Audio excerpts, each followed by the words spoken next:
अस्सलाम वालेकुम dear student, this is me Ashraf Saeed. Dear students, आज हम limitations in Arrhenius acid base concept ये डिस्कस करेंगे कि आर्हेनियस एसिड बेस कांसेप्ट में कौन से लिमिटेशंस से यानी कौन से ऐसे पॉइंट से जो कुछ चीज़ों को, कुछ एसिड बेस को एक्सप्लेन कर सकता है और कुछ को एक्सप्लेन नहीं कर सकता। तो इसमें जो लिमिटेशंस है, limitations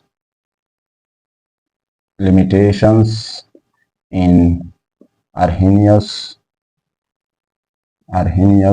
acid base concept, Arrhenius acid base concept में कौन से लिमिटेशंस मौजूद है। तो इसमें जो सबसे एक बात हमेशा याद रखिए डियर स्टूडेंट्स, अक्सर गाइडों में लिमिटेशंस और डिफेक्ट्स में कुछ फर्क नहीं करते, ठीक है, लेकिन आपने करना है to be the genius student. Limitations का मतलब होता है कि ये ऐसे पॉइंट होते हैं कि ये कुछ चीजों को कुछ हद तक तो ठीक है और कुछ चीजों को एक्सप्लेन नहीं कर सकते, मतलब कुछ चीजों के लिए गलत आते हैं और कुछ के लिए, कम से कम कुछ के लिए तो ठीक है। तो इसको कहते हैं लिमिटेड, यानी ये लिमिटेशंस है, महदूद है कुछ हद तक। और जो डिफेक्ट्स है, डिफेक्ट्स को हम रॉन्ग पॉइंट्स या ड्रॉबैक्स या मिस्टेक्स कह सकते हैं। वो पॉइंट्स होते हैं, डिफेक्ट्स आर रॉन्ग पॉइंट्स, कि वो जिन चीजों के लिए किसी साइंटिस्ट ने पेश किए हैं उसे भी अच्छी तरह एक्सप्लेन नहीं कर रहे, ठीक है। यानी बात को तो छोड़ो, जिसके लिए ये पेश किए गए हैं उन पॉइंट्स को भी करेक्टली एक्सप्लेन नहीं कर पा रहे हैं, तो इसका मतलब है कि ये ड्रॉबैक्स है, ये गलतियां हैं, ठीक है। और ये क्या है, ये लिमिटेशंस हैं। तो जो फर्स्ट पॉइंट्स है हमारे पास वो है Arrhenius concept. Arrhenius concept explain, Arrhenius concept कहता है, it explains acids are H plus ion, यानी प्रोटॉन डोनर और हाइड्रोजन आयन हम कह सकते हैं, H plus ion donor only must आपने लिखना है। यानी इसका मतलब है कि आर्हेनियस का जो कॉन्सेप्ट है ये कहता है कि एसिड क्या है, एसिड सिर्फ और सिर्फ, यानी ओनली का मतलब है कि सिर्फ ये एसिड को H प्लस के लिहाज से एक्सप्लेन कर सकता है। H प्लस यानी वो केमिकल स्पीशीज जो H प्लस आयन देने वाले, ठीक है, H प्लस आयन देने वाले हो। फॉर एग्जांपल ऑलरेडी हम पढ़ चुके हैं डिटेल से पार्ट 1 और 2 में Arrhenius acid base.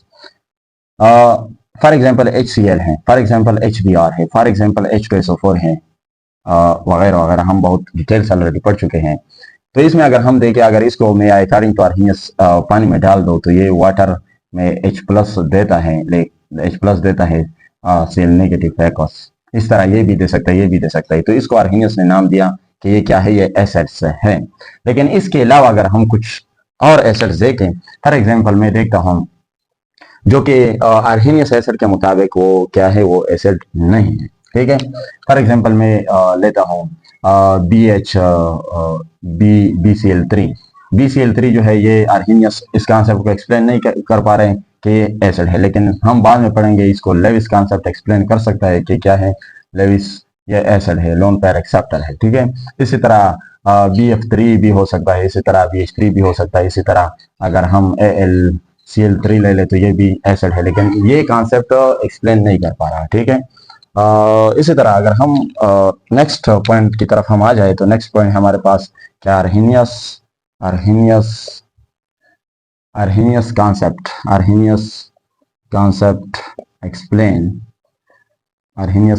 Explain base S hydroxyl ion donor only, यानी ये कहता है कि वो केमिकल स्पीशीज, वो सब्सटेंसेस बेस होंगे जिनके साथ यानी हाइड्रोक्सिल आयन मौजूद है और वो हाइड्रोक्सिल आयन दे सकता हूँ, ठीक है। तो वो क्या होंगे, वो बेस होंगे। तो इसका मतलब यह है कि ये OH के बगैर जो बाकी बेस है उसको एक्सप्लेन नहीं कर सकता। फॉर एग्जांपल ऑलरेडी हम पढ़ चुके हैं कि ये सपोज NaOH को ये एज अ बेस ले सकता है क्योंकि ये OH दे सकता है। इसी तरह अगर मैं मैग्नीशियम हाइड्रोक्साइड को ले लो तो ये भी as a base according to Arrhenius. इसी तरह अगर मैं AlOH3 को ले लो, एल्यूमिनियम ट्राई हाइड्रोक्साइड, तो ये भी बेस अकॉर्डिंग टू कि ये OH दे सकता है, ये OH दे सकता है, ये OH दे सकता है। लेकिन कुछ बेस है जो आर्हेनियस कॉन्सेप्ट एक्सप्लेन नहीं कर पा रहे। फॉर एग्जांपल मैं लेता हूँ NH3। अब NH3 अगर मैं ले लो ब्रांच लोरी कॉन्सेप्ट के मुताबिक तो ये NH3 जो है ये क्या है, ये H प्लस आयन एक्सेप्टर है। और जो ब्रांच है इसके बाद जो हम नेक्स्ट लेक्चर की तरफ आ रहे हैं, Bronsted Lowry concept of acid and base, वो कहता है कि H प्लस डोनर जो है वो एसिड है, बिल्कुल इसी तरह कहता है। लेकिन जो H प्लस एक्सेप्टर है यानी वो बेस को OH की बजाय H प्लस एक्सेप्टर के कॉन्सेप्ट से एक्सप्लेन कर पा रहे हैं, ठीक है, वो ब्रांचेड एंड लोरी कॉन्सेप्ट। तो वो NH3 को क्या कहता है कि ये H प्लस एक्सेप्टर है, so it is a base. ये क्या है, ये बेस है। लेकिन NH3 की जो बेसिसिटी है, बेस लेवल है, वो आर्हीनियस के पास कोई ऐसा कॉन्सेप्ट नहीं, कोई ऐसा पोस्टुलेट नहीं कि वो इसको एक्सप्लेन कर ले एज अ बेस। क्यों? क्योंकि वो OH रखने वाले को या देने वाले को बेस कहते हैं, ठीक है। इसी तरह अगर NH3 की जगह में NH3 ले लो, ये भी एज अ बेस होगा, लेकिन ये कॉन्सेप्ट एक्सप्लेन नहीं कर पा रहा। इसी तरह अगर मैं NCl3 ले लो, इसी तरह अगर मैं PH3 ले लो, फास्फीन ले लो, अमोनिया ट्राइक्लोरो, अगर इसको मैं जब ये H प्लस ले लें तो इसे अमोनियम आयन बनेगा और इससे ट्राइफ्लोरो अमोनियम आयन बनेगा। इस तरह ये फास्फीन है और इससे फास्फोनियम आयन बनेगा। तो ये भी H प्लस एक्सेप्टर काम कर सकता है क्योंकि इसके पास लोन पेयर मौजूद है। H प्लस किसके पीछे भागता है? H प्लस जहाँ पे इलेक्ट्रॉन ज्यादा हो। क्यों? क्योंकि ये केटायन है और ये इलेक्ट्रॉन यानी इलेक्ट्रोफाइल है, ये इलेक्ट्रॉन के पीछे भागेगा। तो ये जो है आर्हीनियस कॉन्सेप्ट, ये इस तरह बहुत से और भी बेस है जो इस कॉन्सेप्ट को यानी ये कॉन्सेप्ट जो है इनको एक्सप्लेन नहीं कर पा रहे, लेकिन ब्रांच एंड लोरी एक्सप्लेन कर सकते हैं। और इसी तरह ये कॉन्सेप्ट, ये बेस जो है, ये फिर लेविस कॉन्सेप्ट भी एक्सप्लेन कर सकता है। वो कहता है कि lone pair donor are called bases, और ब्रांच एंड लोरी कॉन्सेप्ट में हम पढ़ेंगे कि plus acceptor are called bases. तो दोनों के लिहाज से ये बेस आते हैं, ब्रांच एंड लोरी कॉन्सेप्ट के मुताबिक और जो लेविस कॉन्सेप्ट है उसके मुताबिक भी। लेकिन इसके मुताबिक ये बेस नहीं है, तो इसका मतलब कि ये सिर्फ लिमिटेड है। गलत नहीं है, ये पॉइंट बिल्कुल करेक्ट है, लेकिन यहाँ तक ये महदूद है, ठीक है। नेक्स्ट जो पॉइंट है वो ये है कि ही यानी दिस कॉन्सेप्ट, या हम कह सकते हैं कि आर्हीनियस ने क्या लिया, दिस कॉन्सेप्ट टेक्स, ये कॉन्सेप्ट क्या लेता है? टेक्स वाटर यानी aqueous medium, water H2O water as medium, water को ये बतौर मीडियम लेता है, मीडियम, और इसको नाम देता है क्या? Called aqueous. एक्वा का मतलब है वाटर, तो ये एक्वस मीडियम लेता है। और अगर यहाँ पे हम सोचें तो यहाँ पे ये एक्वस मीडियम, अगर यहाँ पे हम सोचें तो यहाँ पे जो वाटर है, जो सबसे बड़ा ब्लंडर है आर्हीनियस कॉन्सेप्ट का, वो यही है कि उसे ये पता नहीं था ये पॉइंट क्यों मतलब लिमिटेड है। बिकॉज उसे जो मेन रीजन है जो बुक में नहीं दिया गया है, बिकॉज ये फुल लिख लेता हूँ, बस स्टूडेंट कंफ्यूज हो जाते हैं कि ये क्या लिखा है। बिकॉज दिस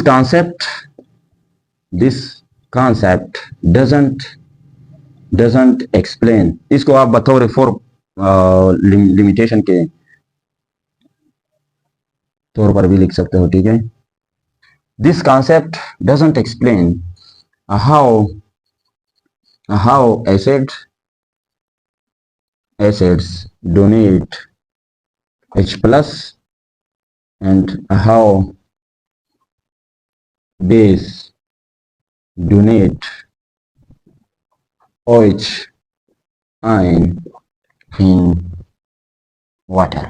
ये एक्सप्लेन नहीं कर पा रहे कि ये किस तरह वाटर में एक एसिड H प्लस देता है और किस तरह बेस OH देता है। और जो एक्सप्लेन करता है वो भी मतलब अगर हम एसिड को ले लें तो एसिड को भी गलत तरीके से एक्सप्लेन कर रहा है। फॉर एग्जांपल मैं यहाँ पे लेता हूँ HCl, ये कहता है कि ये वाटर जो है H2O ये H प्लस में और Cl नेगेटिव में, इस तरह एक्वस। ये ऑलरेडी हम पार्ट 1 यानी लेक्चर 1 और लेक्चर 2 में ये डिस्कस कर चुके हैं, लेकिन यहाँ पे फिर भी आप देखें, शायद आप लोगों ने वो लेक्चर ना देखे हों। तो यहाँ पे ये है H प्लस और Cl नेगेटिव, तो इसका मतलब ये है। लेकिन अगर रियलिटी में हम देखें या ब्रांच लोरी कॉन्सेप्ट में हम पढ़ेंगे तो ये H प्लस जो है ये इस तरह पढ़ा नहीं होता, ठीक है। ये H प्लस जब हम वाटर में डाल देते हैं तो सपोज यहाँ पे बहुत सारे वाटर मॉलिक्यूल हैं, इसके मुताबिक ये कहता है कि यहाँ पे H प्लस इस तरह है और Cl नेगेटिव इस तरह है, और इसके इर्द गिर्द क्या है? इसके इर्द गिर्द वाटर मॉलिक्यूल सराउंड कर चुके हैं, ठीक है, इसके मुताबिक, आर्हीनियस के मुताबिक। इसका मतलब यह है कि एक मॉलिक्यूल यानी एक HCl मॉलिक्यूल के इर्द गिर्द बेशुमार H2O मॉलिक्यूल सराउंड कर चुके हैं, ठीक है, यानी वाटर का ये पार्शल नेगेटिव H प्लस के इर्द गिर्द सराउंड कर चुका है, और जो वाटर का पॉजिटिव पोर्शन है वो किस चीज से, वो क्लोराइड के इर्द गिर्द सराउंड कर चुका है। लेकिन अगर रियलिटी में देखा जाए तो इसका मतलब यह है, अकॉर्डिंग टू आर्हेनियस कॉन्सेप्ट, कि ये तो एक केमिकल चेंज नहीं हुआ, ये तो जस्ट अ फिजिकल प्रोसेस हुआ, ये तो जस्ट अ सोल्यूशन हुआ। यानी हम कह सकते हैं पॉइंट नंबर 5, पॉइंट नंबर 3 ये हुआ, पॉइंट नंबर 4 ये हुआ कि ये एक्सप्लेन नहीं कर पा रहा कि किस तरह ये H प्लस देता है और किस तरह ये OH देता है वाटर में। तो इसके मुताबिक हम कह सकते हैं कि आर्हेनियस ने वाटर को एज अ मीडियम, यानी वो मीडियम जो जस्ट एज अ सॉल्वेंट यानी बॉन्डिंग में केमिकल चेंज में हिस्सा नहीं लेगा। तो ये MCQs याद रखें, according to Arrhenius concept the water is taken as, आपको सपोज इस तरह ऑप्शन आ जाए कि एज अ रिएक्टेंट है, एज अ प्रोडक्ट है, एज अ यह है वो है, लेकिन करेक्ट ऑप्शन क्या होगा, ये एज अ मीडियम, और मीडियम के तौर पर अगर एक ऑप्शन आ जाए वो है सॉल्वेंट। और जो HCl या जो बेस है, अगर ये सॉल्वेंट हुआ तो इसका मतलब ये है, हम कह सकते हैं कि एक हाथ से ताली नहीं बजती, ठीक है। अगर ये एक रिएक्टेंट है और इसके साथ ये रिएक्टेंट के तौर पर नहीं लिया गया है, just as a medium as a solvent लिया गया है, तो इसका मतलब ये है कि ये जस्ट डिसोसिएट तो हुआ, और ये इसका मतलब है कि ये प्रोसेस जस्ट उसने रिवर्सेबल प्रोसेस के तौर पर लिया है। एक MCQ ये भी याद रखें कि आर्हेनियस कॉन्सेप्ट में ये जस्ट एज रिवर्सेबल प्रोसेस के तौर पर, क्यों, क्योंकि ये सल्यूट है। इसका सिंपल मतलब ये है कि अगर मैं NaCl है और मैं वाटर में डाल दो और ये Na प्लस और ये Cl नेगेटिव है, और ये Cl नेगेटिव है, इसको अगर मैं हीट दे दो तो इसको मैं सेपरेट कर सकता हूँ। वाटर जो है वो ऊपर की तरफ चले जाएंगे, और इसको हम कहते हैं सिंपल डिस्टिलेशन मेथड। तो इसने जो प्रोसेस लिया है आर्हेनियस ने, ये जस्ट इस तरह है कि ये रिवर्सेबल है, तो डिस्टिलेशन प्रोसेस। एक तो ये MCQ था कि कौन से प्रोसेस के तो रिवर्सेबल है, डिस्टिलेशन के प्रोसेस। रियलिटी में नहीं है, लेकिन आर्हेनियस कॉन्सेप्ट के मुताबिक मैं बात करता हूँ, उसने जिस तरह एसिड बेस को एक्सप्लेन किया हुआ है डिस्टिलेशन प्रोसेस के थ्रू। नंबर सेकंड, ये जो है रिवर्सेबल भी है। और नंबर थर्ड जो MCQ था वो जो वाटर है वो एज अ सॉल्वेंट है, और जो HCl है या जो बेस है वो एज अ सॉल्यूट यूज हुआ है, ठीक है। और ये जो प्रोसेस है ये जस्ट एज उसने एज अ फिजिकल प्रोसेस के तौर पर डील किया हुआ है। फिजिकल ये नेक्स्ट MCQ हुआ, अगर आ जाए कि आर्हेनियस के मुताबिक ये प्रोसेस जो है एसिड को अगर हम वाटर में डाल दें या बेस को डाल दें तो ये जस्ट एज फिजिकल चेंज आ जाता है। तो ये क्या है, ये जस्ट एज फिजिकल चेंज है, ठीक है। यानी इसने आर्हेनियस ने जो एक्सप्लेन किया है ये just as a physical change के तौर पर एक्सप्लेन किया, क्योंकि ये MCQs के तौर पर भी याद रखें कि आर्हेनियस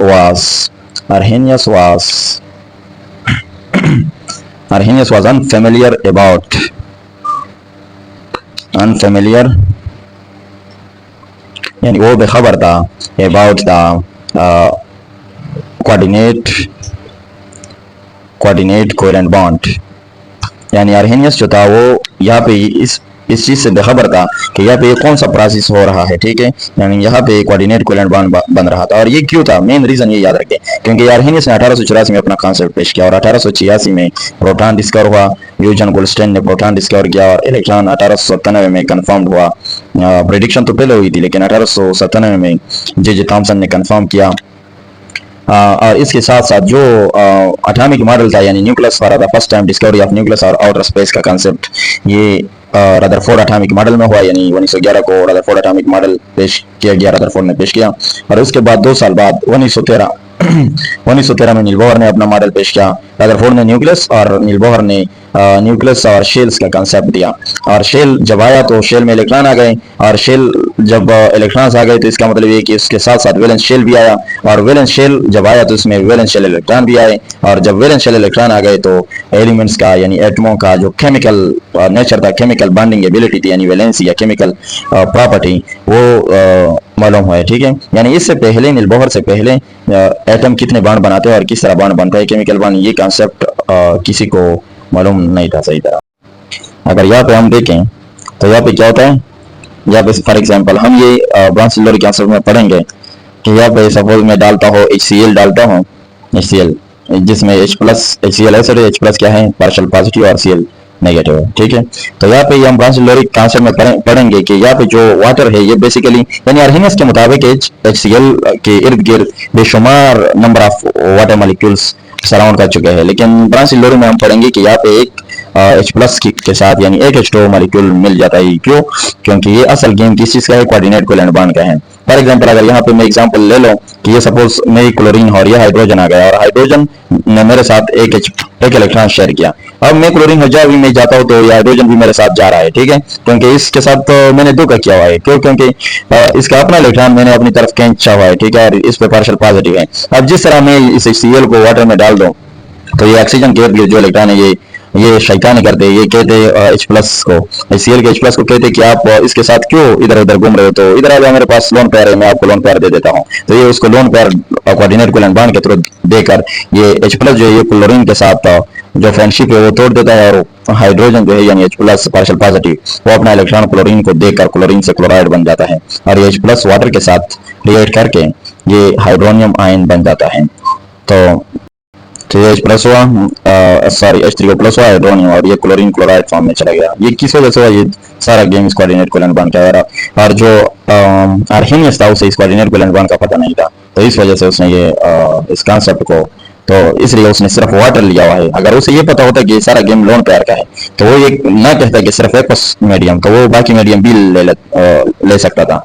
यानी वो कहता कि वो मीडियम जिसके पास लोन पेयर हो तो उसमें एसिड अपना H प्लस दे सकता है, लेकिन उसने ऐसा कहने की बजाय उसने सिर्फ वाटर इसलिए लिया क्योंकि उसे केमिकल चेंज का पता नहीं था, उसे ये पता नहीं था कि यहाँ पे कोऑर्डिनेट